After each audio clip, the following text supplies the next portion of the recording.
Set the beep. Press these two buttons, put the code to 580.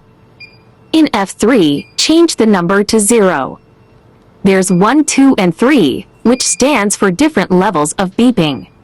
We have to back to F1 to repair the pager number after any settings.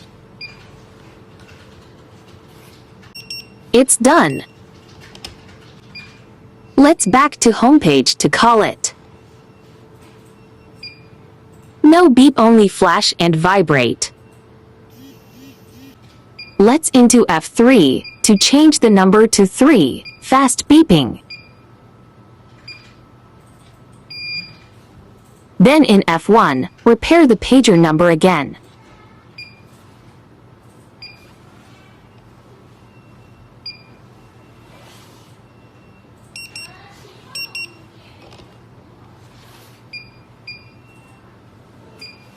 Let's call it. Here's the beeping sound.